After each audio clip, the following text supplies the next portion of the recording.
let's get into this idea of Gothic capitalism. Um, you, you explain it, but it takes several pages to explain it because it's not just something you can say in 2 words. Mm-hmm. Um, and I'm sure I'm not the first person that asked you about it. I'm not going to be the last person that asked you about it. And it feels like a lot of your artwork that you do revolves around this idea too. Is that true? The art that Yes, you do? yeah, it does. I got interested in the idea of uh, what China Mayville called Gothic Marxism when I heard them speak at a conference in Chicago in 2013, and I started reading other people's work on this idea of the Gothic, not strictly in the sense of like Gothic like in pop music in the 80s or whatever, but like um, Gothic is this sort of being out of time type thing in classical literature and art, where there's this sense of things being anachronistic or dislodged in time. Um, Mhm.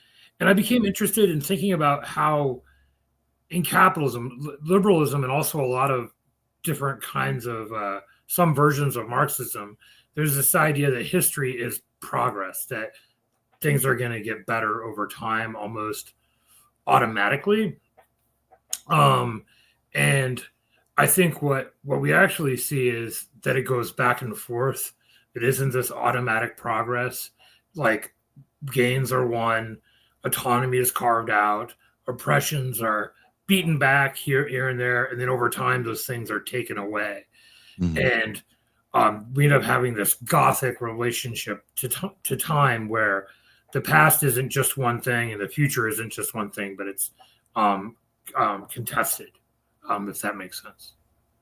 You said in a recent interview with Revolt Press, where you're kind of asked to explain Gothic capitalism, you said, I mean, this is just part of what you said. I'm assuming the interview was a written one, or was it over the phone? That one was written, yeah. Okay, I was going to say, because if that's again, this is what made me nervous. Like, this guy talks this way normally. No, I had the chance to edit, Okay. think through what I was going to say. But anyway, he says, what is presented as novelty and innovation in capitalist ideology turns cultural forms, institutions, and individual human beings into anachronisms and ghosts from the past. This is experienced by working class persons as a confusion of past and future.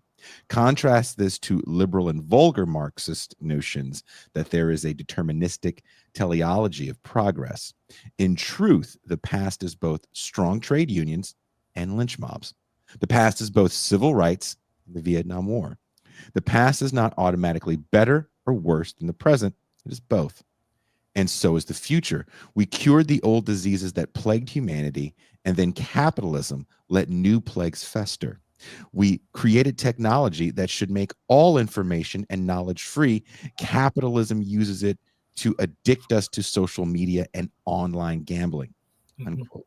So is Gothic capitalism just a mix of the ruins of resistance that capitalism has left behind? Is that part of it? I think that's part of it, but I think it gets reproduced in lots of ways. Because one of the things I mentioned in that interview is that capitalism itself, like the classical Marxist understanding of capitalism, was that it was terrible, but to develop, it was sort of historically necessary to develop the abundance of wealth that was needed to create a truly democratic, equal, egalitarian society of abundance. But we're well over a century past the point where that was possible. Yeah. And now that wealth, that accumulation of wealth, instead of being shared equally, threatens the very existence of human life on the planet with climate change and other crises. We even have industries that are based on the rolling back of development in various countries. So for example, some of the quote unquote recycling industries that tear apart infrastructure and melt it down into its basic components.